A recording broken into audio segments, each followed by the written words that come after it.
Hey guys, welcome back to the Tea Party Podcast. It's the podcast where you find new friends and new music. And this week, I am joined by Ethan Bell, the frontman of the Chicago-based The Ethan Bell Band. And Ethan, thanks for jumping on with me tonight, man. Yeah, Ty, no problem, man.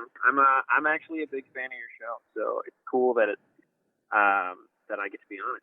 Well, that means a ton to me, man. Like I created the show to help give guys like you and your band kind of an outlet to build kind of a bigger audience and get more of an intimate feel with their fans. It's awesome to kind of be recognized for that by somebody that's in that position. I appreciate that a ton. Yeah, I think you're killing it, man. You know, I heard about you from another artist that you had on, and I've been kind of listening to your back catalog, and like I've been connecting with some of the other artists that you put on, and it's been a cool networking thing on that end for me. So I don't know, it's awesome all around. So, hey, that's good to hear. Hey, I'm glad that it's paying off for you guys out there, and that's making it worth it for you guys to take some time and actually jump on here with me. So I know scheduling's kind of crazy. Yeah, right. Everyone's so busy, But oh, for sure. Well, and I'm out here in the Pacific time zone. Everybody else that I want to talk to is back in Central time, so that makes it a little tougher too. Yeah, what time is it right now for you? So it is just almost 5 o'clock out here. Oh, okay.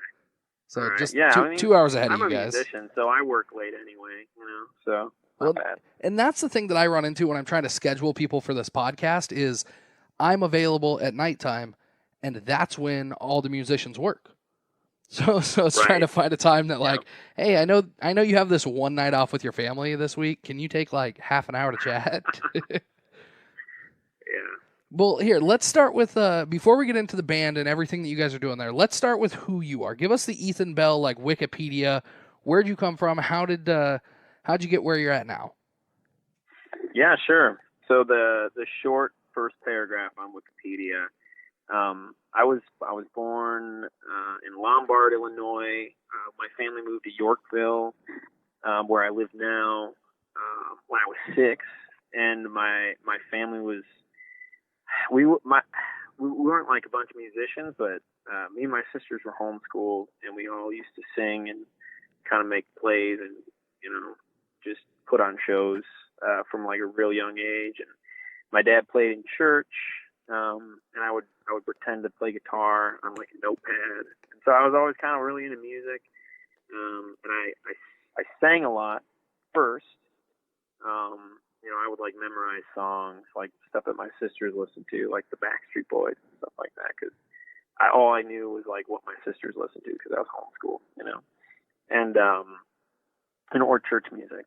And then when I was like 16, I got my license. I started doing like open mics and stuff like that, and I don't really know what I was doing, but I was teaching guitar lessons.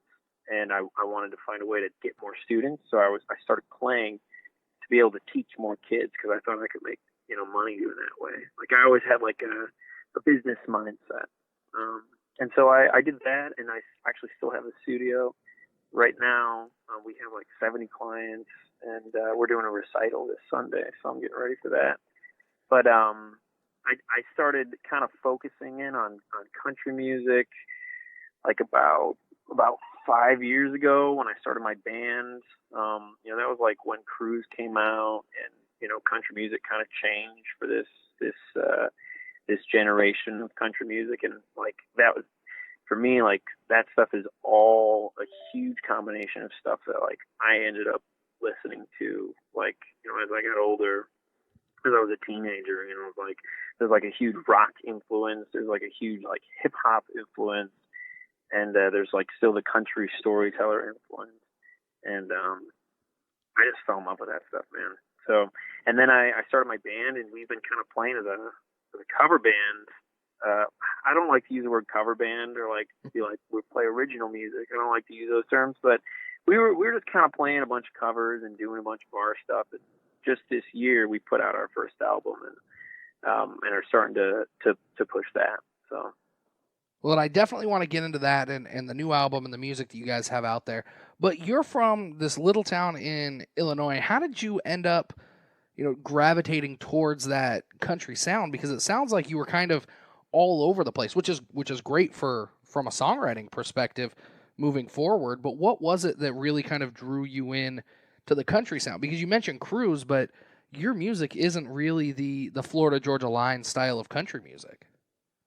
No, not at all. It's very all over the place is a good thing. I think honestly I'm still trying to find like what me and my sound is. You know, I when I first started playing, I just made a request list and asked people to, you know, and you got to think about this too. Like I was homeschooled, so until about middle school, and then I went to a private school, and then I finally went to public school in high school, and it actually ended up I finished high school at Waubonsie Community College.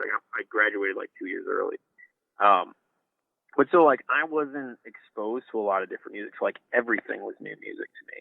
And so I just listened to everything that I could.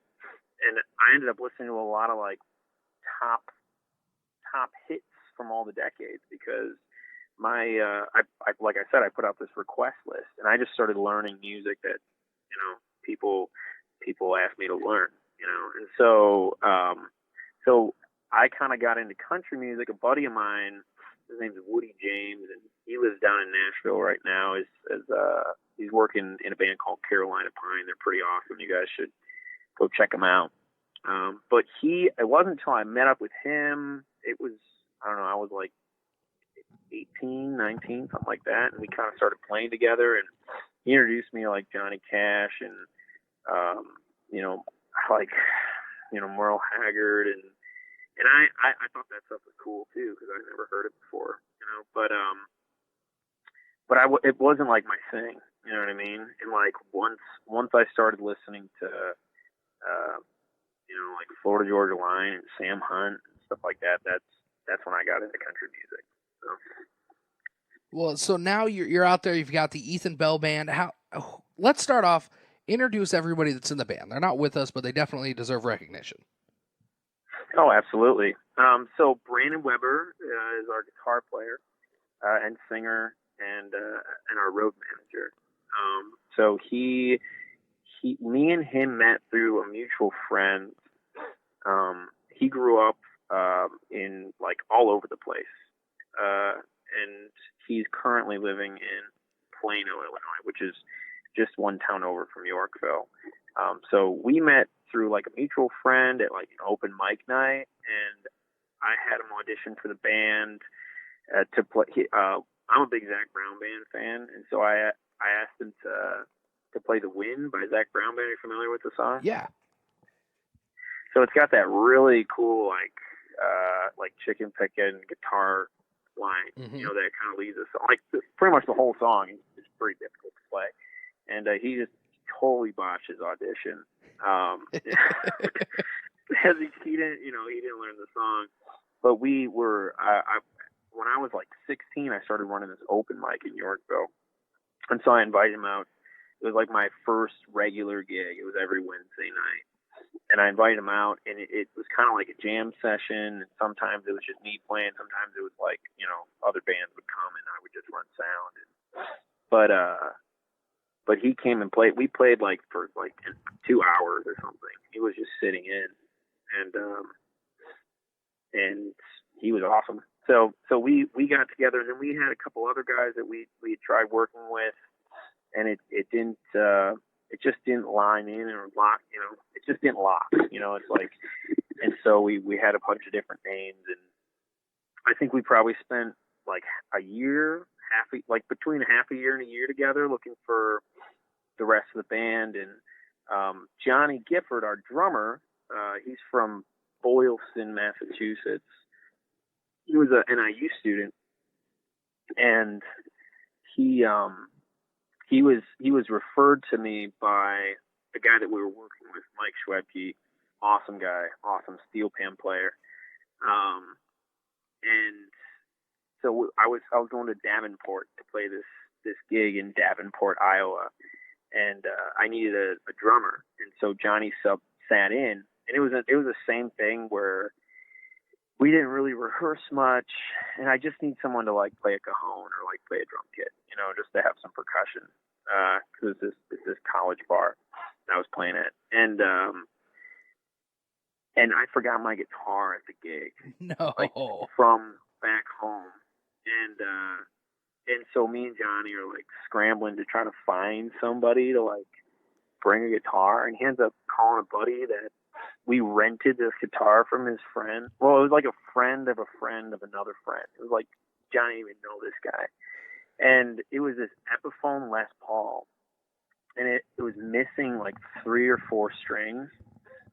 And the guy brought it, and I was like, I guess it's better than nothing. You know what I mean? So like, I was playing like I'm pretty sure it was the E and A string. I'm pretty sure the strings change every time I tell this story, but it was like there was just 2 strings on the guitar, and I had to relearn like every song. You know, basically I was just like playing like power chords or something for all these songs, and Johnny was playing drums, and I don't know. It was such a cool experience, and we still like got everybody going and had an awesome time. So after that, I was like, all right, this is the guy, you know. And then Johnny's good friend Eric, who also went to NIU, is a bass player, and we were looking for a bass player, and he's just like, oh, just call Eric Smith. So that's how I met Eric, and he's our bass player. So we our first official show together as that group, as the Ethan Bell Band, was on Black Wednesday. It'll be 5 years ago this Black Wednesday, which, if you don't know, Black Wednesday is the Wednesday before Thanksgiving. So they call it Black Wednesday. It's a huge bar night out here, and it's, you know, Blackout Wednesday, because you could just party all night long. No one has work the next day, blah, blah, blah, blah, blah. So our first show was it was Blackout Wednesday at this bar called the Mustang, and it was in a town near DeKalb, where, you know, by NIU. It was called Malta, Illinois.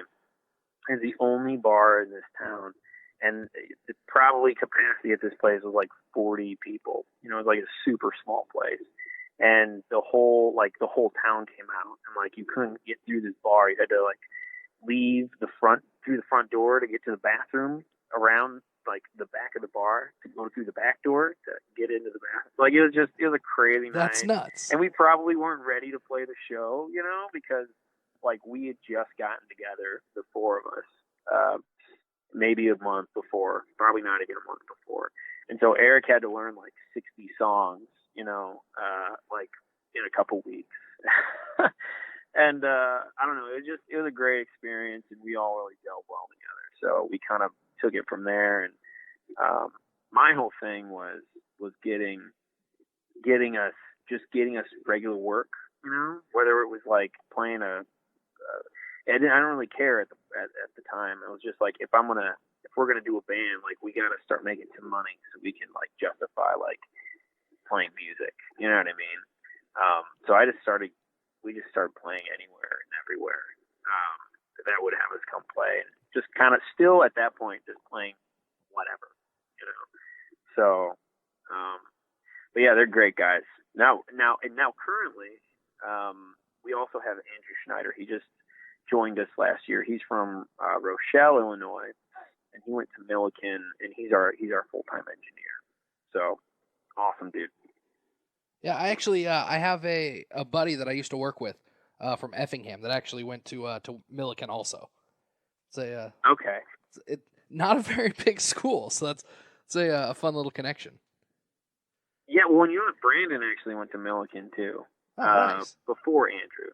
So we're all like, me, Johnny, and Eric were like, you know, 20, 26, 27, 28, and Brandon's got like 9 years on it. And then Andrew's like, I think Andrew's like 30, something like that. So, yeah, so we got a little age gap there, but. Well, and we talked about this a little bit over text, and then you brought it up again, but you guys being kind of a relatively new band in the scheme of things, and still kind of trying to carve out your own space. But we talked about the grind that you have to put in to kind of build that up a little bit, and going out and booking a steady stream of shows. But what's it like when you take the stage in a place where there's like 40 people versus somewhere where there's a couple of hundred? I mean, is there a different feeling there, or are you just kind of in the groove either way? It does feel different. but what like we've literally like ground out from like playing like restaurants to like putting on like full on shows, you know. So what we've developed as a band is like just a really good chemistry between the four of us, you know, playing, and our whole thing is like it doesn't matter how many people are there, like we're gonna act like it's a crazy full house and put on the same show, you know. And so that's kind of been our thing. And as we started to play like a lot of these bigger college bars and some of these bigger festivals that we've done, like Country Thunder, we found that like having that crowd with the energy, like there's just this awesome exchange of energy that happens when you're playing for a huge, you know, sold out room and stuff. And then when there's like, you know, 10 people, but we still put on the same show, you know. And what I've done more recently is like, if it's a small, like I just played down the street from my house at this bar called Lee's Place, and you know, it's just a small place. You know, there's a neighborhood called Lake Holiday, and it's kind of like a lake house, like summer place, and people live out there, and so it's like a bar for that. And so I think we had like, you know, maybe there were maybe like 40 people there, you know, like a really small place, small show. And, you know, it was cool though, because like now that we're putting out our own stuff, those smaller shows are you can really talk to people and get to know people that are coming to see you, and tell the stories behind your song and talk about all that stuff. And, you know, you can do that at bigger shows too, but it's not quite the same within those intimate settings. So. Yeah, it's definitely a different energy, even just in the crowd when you have a band that's up there in front of 10 or 20 or 50 people versus when you're at, you know, a sold out show in a bigger venue. So I can definitely see why that'd be different for the band up there. But you touched on it a little bit. You guys just put out your debut album back in July, right? It's called the Ethan Bell Band. Yeah, I'm pretty sure it was. I'm pretty sure it dropped in August. I can't honestly remember. That's a good thing, but though, right? It was like August or July. It was like the end of July, early August, mid-August, something like that. Yeah. So then you guys describe your sound as retro pop mixed with country music. And after listening to that album, I don't know that I've seen a more accurate description of anybody's style than that. Because like you guys have this catchy piece, but it also doesn't sound like the Florida Georgia Line or the bro country kind of catchy. It's still got the retro country kind of feel. Okay, yeah, you know, I don't know, I don't take myself very seriously, I guess. You know, like some of that like the harder stuff. Like we've written some harder stuff, and I just like I'm too goofy of a guy. You know, so we have songs like Party Buster, Together for Tonight that are kind of like silly songs. They're just kind of like, there's a little bit of goofiness to it, you know? And then I love all the kind of hip hoppy kind of stuff that's out there too. I don't know if I'm that good at it yet, you know what I mean? Or maybe, you know, I don't know. I think there's like such a big collection of different styles and genres, and you know, I think that's just, as we keep putting stuff out, I think it's gonna kind of hone in, you know, or maybe we'll do like a Zach Brown band and kind of like put out concept albums or something like that. You know, I think we have the capability to do that kind of thing. So. Well, and I want to talk about one of the songs. You gave us a couple of songs to share with everybody. The first one's called Hold You Now. It's off of that album. How did that song come about? Yeah. So I started writing with a guy in town in Yorkville here named Tim Gleason. He's an awesome dude, awesome writer. He's actually the first person that ever like took me down to Nashville. This was, I don't even know, man. It was before, I think it was before I had the band, honestly, where we started writing and kind of doing stuff. And, we had written a song called Paid to Party, and, it was pretty cool. It was a heavier, grittier song. Not really me, but we went down and did a demo with like a Beard Music Group. And and it was a cool song. And then we were just writing other stuff together. And "Hold You Now" was a song that he had brought actually the song almost like half written already. I think he had just about all the verse with minus the melody was kind of loose on it, and then the chorus. He had the chorus done, and then I think we wrote the bridge together. But it was like we wrote it like right around when Sam Hunt's album came out, and there was a little bit of that like talky, singing stuff in there, and he brought me the song, and I was like, I really, really love the chorus, and we kind of followed it up from there. So, well, and I want to talk to you a little bit more about making that album and the way that you guys released it. But first, let's let everybody take a listen to this one. It's called "Hold You Now" by the Ethan Bell Band.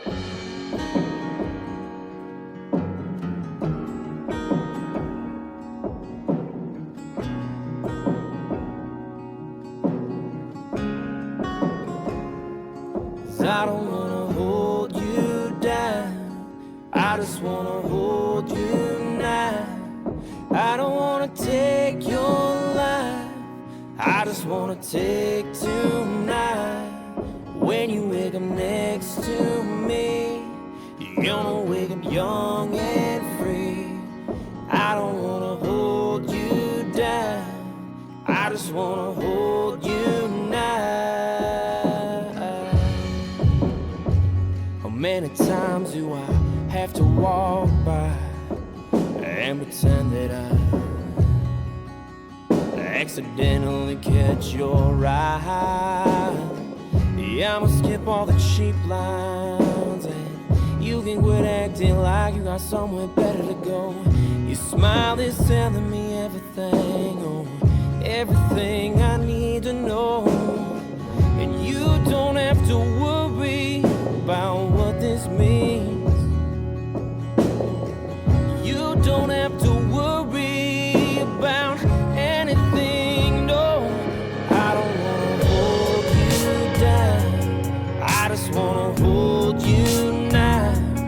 I don't wanna take your life, I just wanna take tonight. When you wake up next to me, you're gonna wake up young and free. I don't wanna hold you down, I just wanna hold you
That one is called "Hold You Now" by the Ethan Bell Band. And Ethan, if people want to go find that, obviously they can find it on Spotify, but how do they follow you guys on social media? Oh, everything's just at Ethan Bell Official. So we're mainly focused on Facebook and Instagram, and then our music is up on Spotify and pretty much anywhere else you can go listen to stuff.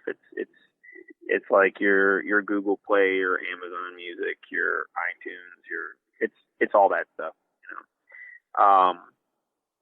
And then we have our website, ethanbellband.com, but it's just a splash page that takes you to our socials.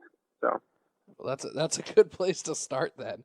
But so that song, it was track number 4 off of your guys' debut album. But take us through what that journey was like.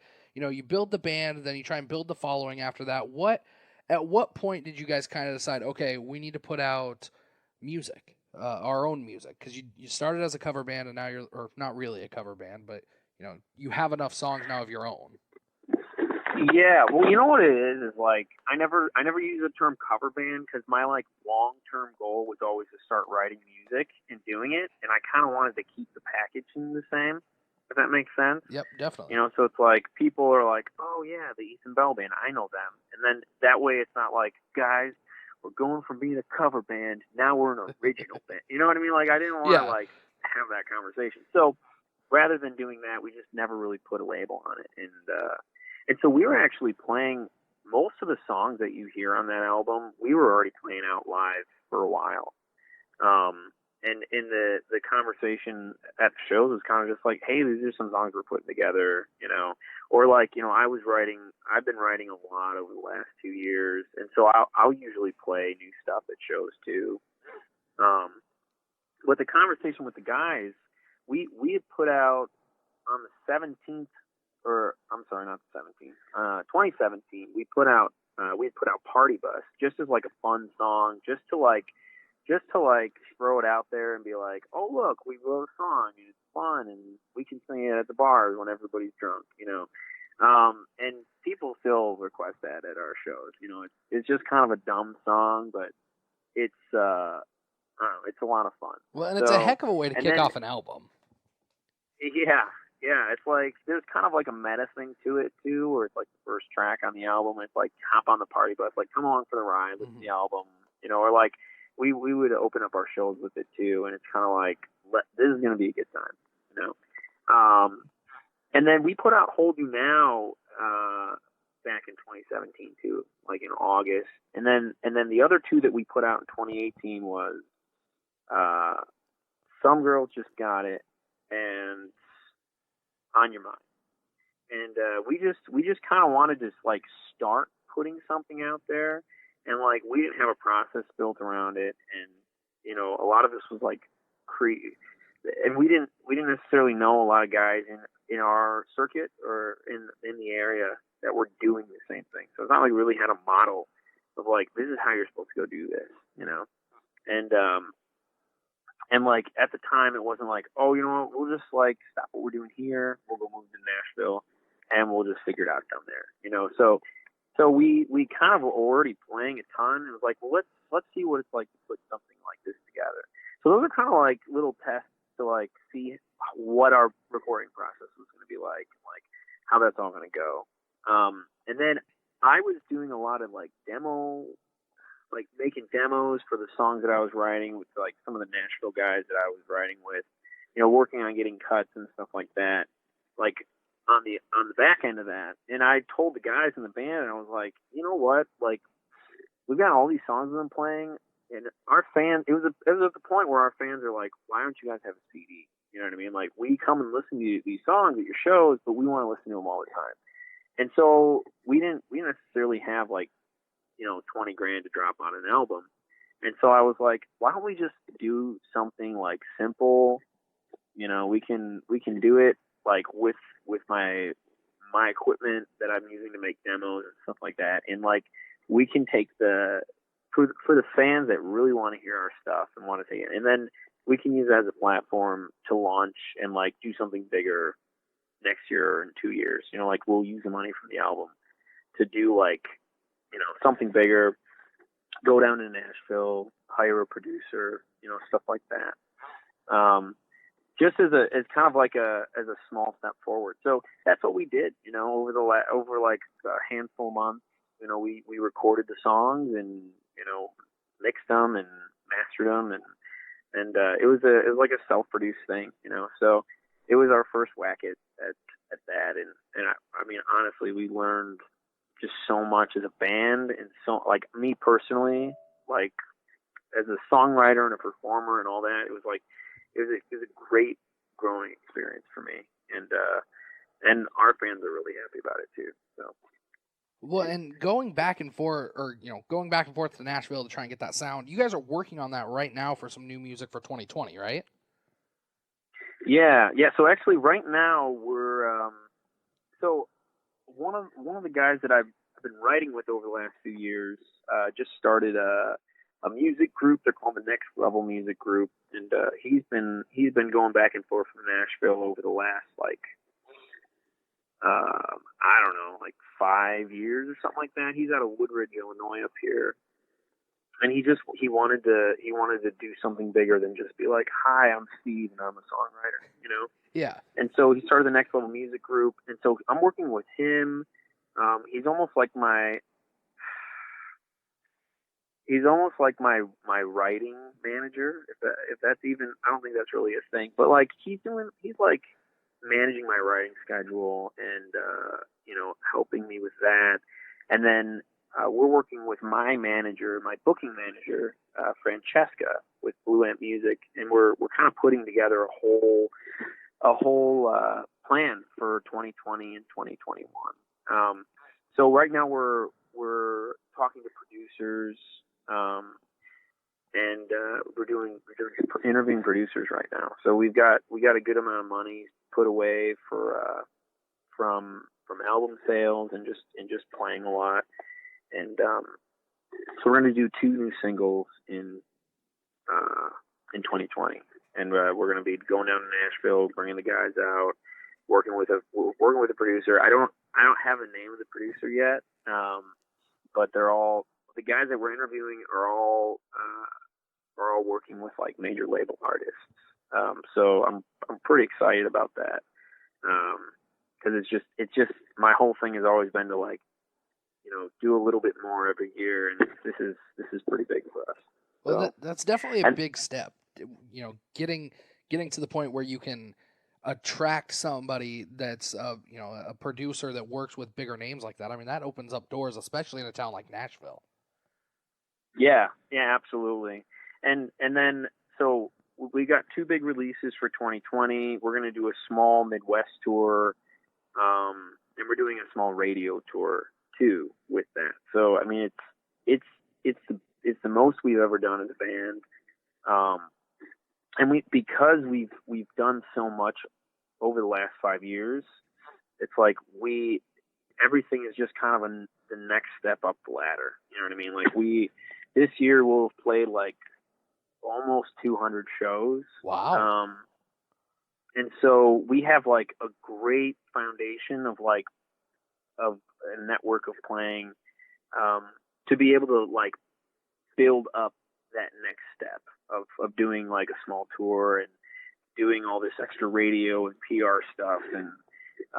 And it's not a huge strain on us to do that, and we're still making money and paying all our bills and stuff like that. So I'm really happy about that. And then for 2021, the plan is we're going to use what we're building here in 2020 to put out a new album, and with the hoping that we can either get some label support or a bigger name producer from the stuff that we're doing here in 2020.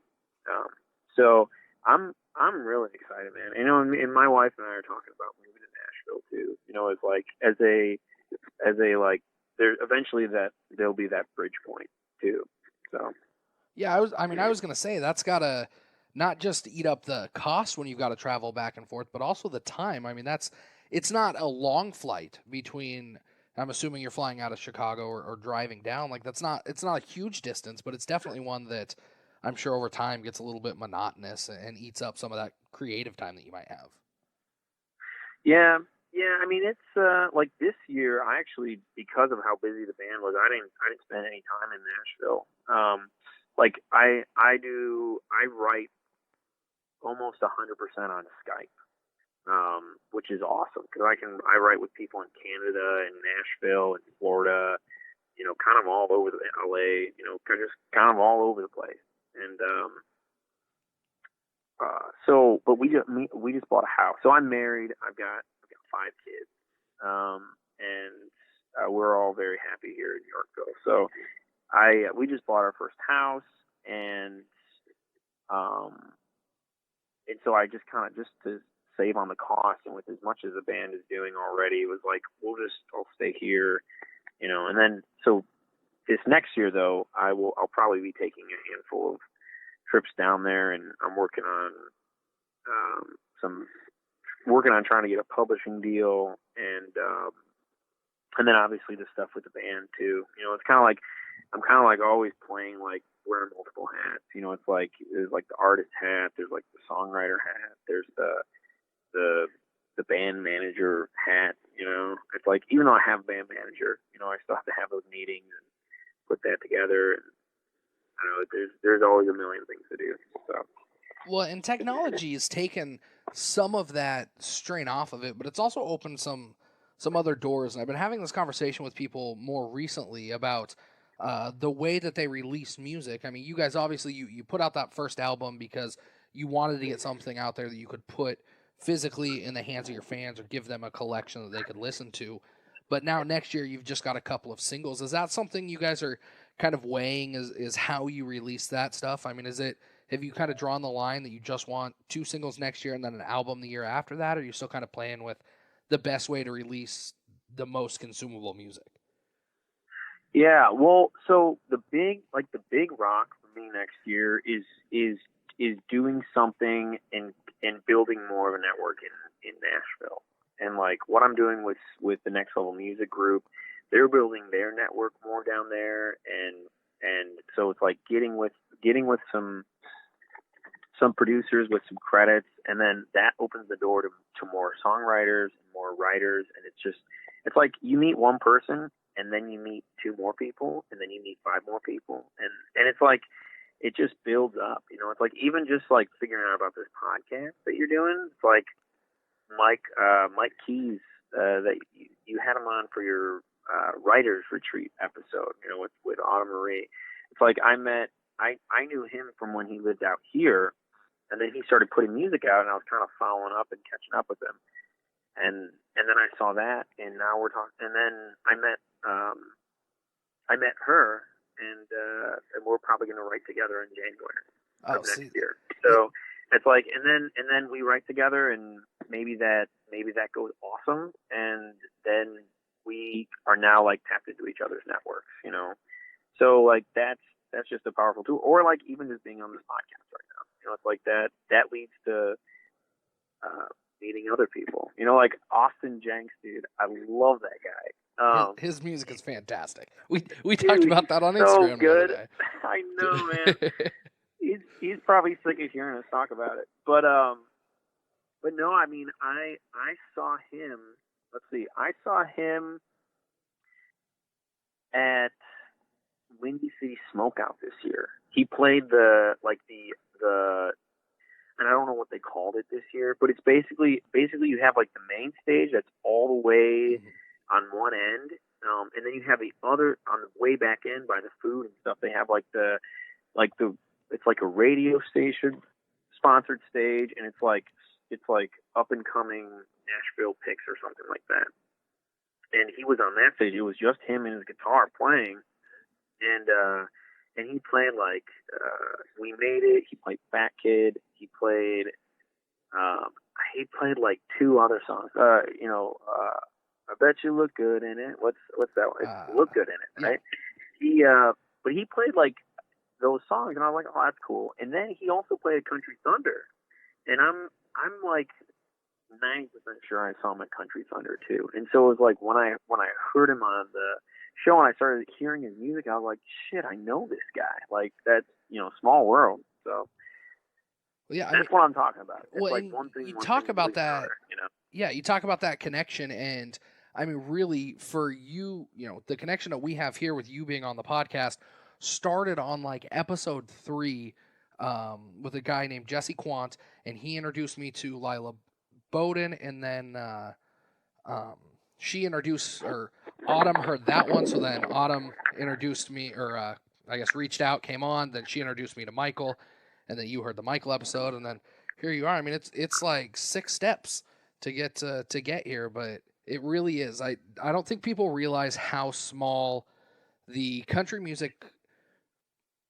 family is in Nashville, just how small that network really is. I mean, there's 1 million people there, but it really just takes you talking to the one guy to make it happen. And with Austin, I saw him at Watershed this year, and he was one of those guys that I had circled on the schedule. I'm like, okay, I have to be there to see him, and then I ended up somewhere else for the first, I don't know, song or two of his set. But by the end of his set, he was up there jumping and dancing around, and it was just this crazy atmosphere in the building. And he's since then has become one of my favorite artists to listen to. I got his vinyl record, I don't know, a month ago, and it has not left my record player at all. That's awesome.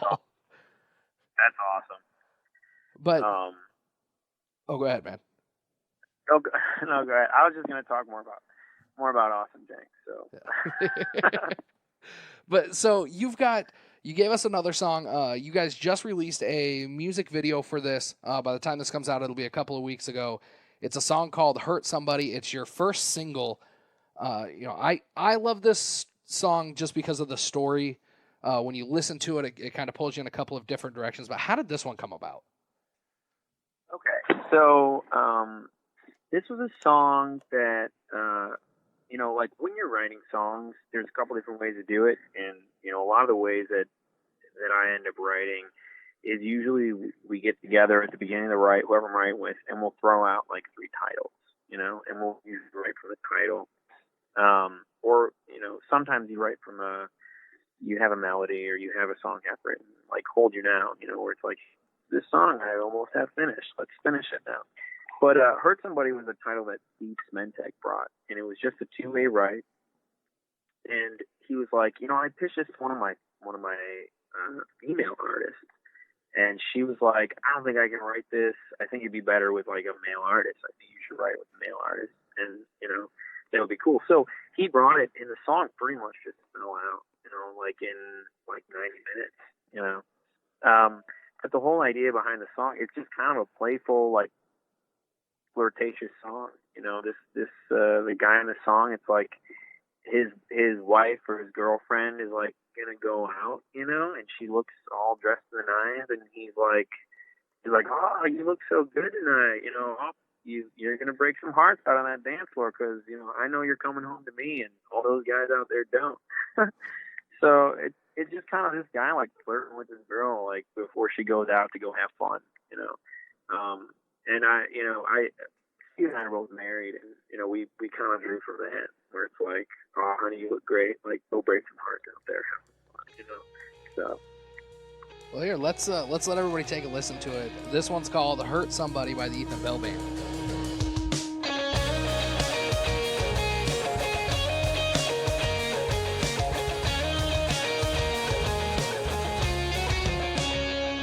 Another Friday night and you're going out with the girls. You know that black dress always wrecks my world. Well, everyone's gonna be looking at you when you walk in the room, and I'll tell you the truth, I already know what you're gonna do. You're gonna hurt somebody out there on the floor. The way you move that body, nobody can ignore. So have your fun till last call. What those other guys don't see is that you're coming home to me. Yeah, you're gonna hurt somebody.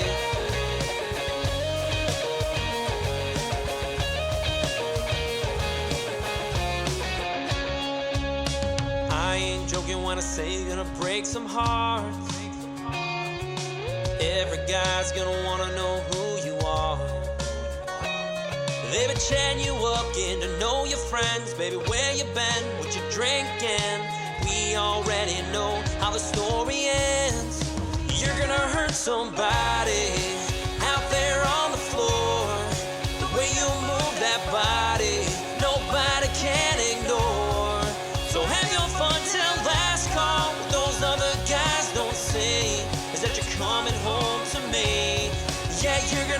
somebody. Yeah, you're gonna hurt somebody. Somebody. When you're holding that Cosmo in your hand, when you're up on the stage dancing with the band, ain't nobody as beautiful as you. You're gonna hurt somebody out there on the floor. The way you move that body, nobody can ignore. So welcome for till last call. Those other guys don't say is that you're coming home to me. Yeah, you're gonna hurt somebody. You're gonna hurt somebody. Somebody. You're gonna hurt somebody. Yeah, you're gonna hurt somebody. Somebody. Somebody.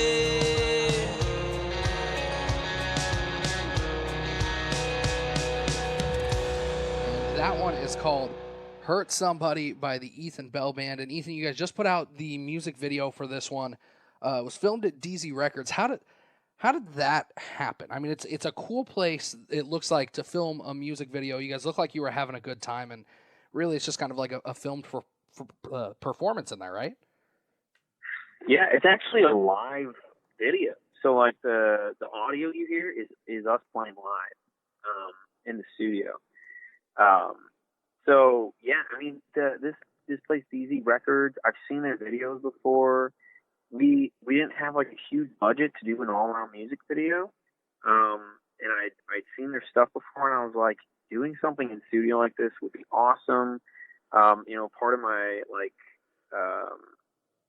team, they're doing like, you know, different ads for the album, and they wanted to have like a music video type thing that they could cut up, and you know, where it's like the audio of the song, and then they can put like follow on Spotify, or like, you know, come to the show or something like that. So we were kind of looking around for something like that, and it just kind of fell in our lap, I guess. You know, the team over there is super awesome. And it's funny because the space at DZ Records, when you watch the video, the place looks really, really big.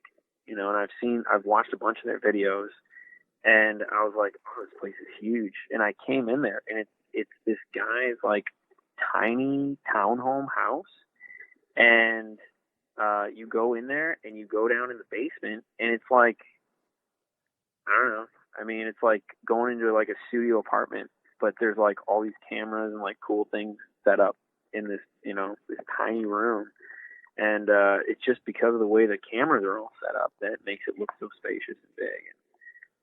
But it was a lot of fun to shoot. It's up on our Facebook page, and I think it's got like 12. Well, right now while we're talking about this, it's got like 12,000 views or something like that. And we dropped it a couple days ago. So I'm pretty happy with that, and people are so sharing it and watching it. You know, so well, and you're spot on. I mean, watching the video, it looks like you're in this huge space. I never would have guessed that it's just in this guy's house. You know, that he's it's just super set up. trippy. I mean, Yeah. Well, okay, so before we let you go, Ethan, we always finish the podcast the same way, every way. You know this because you've been listening.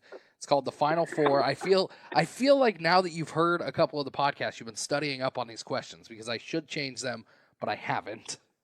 So You know what? I didn't want to ruin the spontaneity, so I didn't like write anything down. Okay, I like it. I appreciate that. It'll still be a huge curveball. You're totally gonna throw one over at me. Okay, so here we go. We'll start with the first one. It's called what is your favorite place that you've ever played? Right now it's Country Thunder. Country Thunder, we played there twice. We played there 2 years ago, and then we played there this year with Tim McGraw and Jake Owen. And I don't know, it was just awesome, man. It was fun to play at a fest like that where it's all country music fans, and they all are looking for new artists that are coming out and new music to get into. And then also, I don't know if have you ever been to Country Thunder? I haven't. Okay, so and I'm sure there's a lot of fests like this, but basically Country Thunder is like a weekend-long camping trip, and all the campsites are right next to each other. Everybody's wearing like boots and like short Daisy Dukes and like, you know, a t-shirt and the guys included, short Daisy Dukes and boots. Everyone's just all muddied up and it's just one giant weekend party. And I don't know, I had so much fun this year. We actually played we played like 2 shows around our shows at Country Thunder because we were already booked out for the year. And they contacted us, and I was like, dude, we got to play Country Thunder, you know? So it was a trip, man. Like, we did a bunch of day drinking Friday and then went and played a show, like, in Chicago, and then went back and played again, like, for the Tim McGraw after party. So it was insane. It was See, that's awesome. And that's how Watershed is out here. I mean, people line up Wednesday night. The campground opens Thursday. You set everything up Thursday. You've got shows Friday, Saturday, Sunday on 2 different stages. And it's weird because it's exactly the same. Cowboy boots, short shorts, T-shirts, and tank tops. It doesn't matter if you're a guy or a girl. You're wearing the exact same thing all weekend long. Yeah. My wife got me a, what the heck is the town called? What's this town called for Stranger Things? Hawkins Middle School. Yes. Like Hawkins. It's like Hawkins lifeguard. She got me a Hawkins lifeguard cut-off T-shirt. Like a belly shirt. I wore that when we played. It was pretty fun. That's awesome. Okay, so next question. What's the best show you've ever been to that you weren't a part of? So I don't really have a good answer for this. And the reason is because I just haven't been to a lot of concerts, honestly. We like when I was like 16, is when I started like playing like anywhere. You know, I did a lot of like restaurants and things like that, and I've just been playing a ton. You know, and so I haven't been to a ton of concerts. We did go see. I've seen Kane Smith at Joe's live, which was pretty cool. But we were playing like a little after party thing. So I guess technically I was a part of that. A lot of the cool shows I've been to, I've been opening or playing afterward. Like we opened for Zach Brown Band at Ruley Field. That was awesome. But you know what? I went and saw Easton Corbin at the Sandwich Fair in Sandwich, Illinois, and I was not a part of that show at all. So that was pretty cool. He's a good guy. That's not a bad pick, but I mean, with 200 shows in a year, I can't imagine that you have a whole lot of extra time to be like, yeah, I want to go check out this concert that I'm not going to be at. Yeah, it's a big joke we have. Like we when we do talk to other bands, you know, I try to stay in touch with like who's playing and what they're doing, and you know, people who are putting out new music and stuff. But the big joke is like, it's like, oh, I'll totally come see you play sometime, and then you're like, yeah, dude, I'll totally. You know, we're always like, we have to come see each other play. And I'm like, you know what? Let's just set up a double bill, and then we'll get to see each other's show. There you go. Problem solved. Okay. Problem solved. And then we don't have to take a night off. You know, so. Okay, so how about this one? If you could play at any venue, anywhere in the world, where would it be? I'm gonna get in trouble for saying this because you already mentioned it once. You're like, dude, everyone picks that place, but I saw the live video of the Zach Brown Band playing at Red Rocks, and like I just want to play that place so bad. It just looks like the most beautiful venue to play, like just to exist at, let alone to like headline a show at. It just seems like the coolest place ever. Yeah, you know? I can't fault you for that. I mean, I've heard nothing but good things about Red Rocks. Being a Washington boy, I've got to always lean towards the Gorge and Watershed, but man, Red Rocks is definitely it's got to be top 2 scenic venues in the country, hands down. Yeah, well, you know what? Like for me, it's like cool, we'll play there someday, and then it's like then it'll be somewhere else. You know, it's like then it'll be somewhere else. So like I'm looking forward to that someday. It'll be cool. Okay, here we go. Last one. If you could share the stage with anybody, alive or dead, who would it be? Definitely a Zach Brown Band. I feel like I could have guessed that one. Yeah, dude, They're my favorite band, man. And it's not just their music that I like, but it's the idea of them. Yeah. And it's the whole idea that like Zach Brown started out like the same way I started out, just like playing at like restaurants and bars, doing a little acoustic thing. And then he slowly put a band together, and they toured for like 12 years before they even put out Chicken Fried. Like he played in his band for 12 years, doing college shows, doing cruises, you know, and just the grind, you know, the way that they did it. And then they put out their first album. It was a huge success. They put out their next two albums, huge success. They built their own festivals. They have their own campground. He has his own record label now. And now they exist like almost completely outside of everything. Like they have their own small empire, you know, and it's like the idea that like, it's like they use the system to build themselves up, and now they just are doing their own thing. And I think that's so cool, and that's why he has the freedom to do as much as he has, you know. And it's like he went and put out an EDM record, and like his new solo album, and like all that stuff. It's like he's just like, dude, I can do whatever I want. I don't have to answer to anybody about this stuff. So I don't know. I think that whole idea is really cool, and like, and I enjoy all the guys in his band too are like all fantastic musicians. You know, it's like they're not just like good, and it's like, okay, cool, they can play Zach Brown band songs good. It's like they can play in any band, for like literally any band, and they would be amazing in them. You know what I mean? It's like, and that I just respect the hell out of all those guys. And one of my biggest like musical fan regrets of all time was I was living in Oklahoma City. We went to the Oklahoma State Fair in 2009. Chicken Fried was on the radio, and there was just this random stage set up in the middle of the fairgrounds, and we heard Chicken Fried, and we're like, oh, we know that song. Kind of walked over and watched part of it, and then walked away after half of a song, and I'm like, man, this guy, the amount of talent that I could have seen if I had just stayed and watched the rest of that set would have. Yeah. I mean, it's one of those things that you're like, man, I really wish that I would have seen that, just because it's a cool thing to experience, just a Zach Brown band show in general. Yeah, well, I hear nothing but good things about their. I've never seen their live show. You know, like when we opened at Wrigley, we got to listen to their sound check, and then we had another gig that night, so we went and played another gig instead of listening to Zach Brown band. That had to kill you. It really did. Yeah, it was already contracted out though. You know what I mean? It was like it was another one of those things where we were booked way out and booked way in advance, and then we got this dropped on us. It's like, hey, by the way, you want to open up for Zach Brown band at Wrigley Field? And it's like, of course, let's make it work, you know. So, but yeah, man, I've heard nothing but good things. I mean, there's some people like they play too many random different things, and it's like that's why they're so amazing. You know, it's like you either kind of love them or you like totally hate them. Oh, absolutely, absolutely. There is no in between. Well, yeah. Ethan, man, thank you so much for taking the time. We've been at this for almost an hour. I appreciate you jumping on here, and we're definitely going to have to do it again at some point in 2020 because you got some big things going on.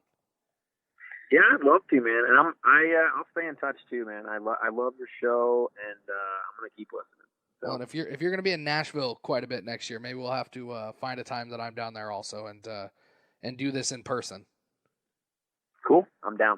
Awesome. And guys, before you leave, be sure to hit that follow or subscribe button on the podcast. Give us a 5-star rating on iTunes. And go follow the Ethan Bell Band everywhere on social media, Ethan Bell Official, on Spotify or iTunes or wherever. Go hit that follow button so you get notified when new music comes out. But that was another episode of the Tea Party Podcast, the country music podcast where you find new friends and new music like Ethan Bell and Ethan Bell Band. We'll see you in the next one.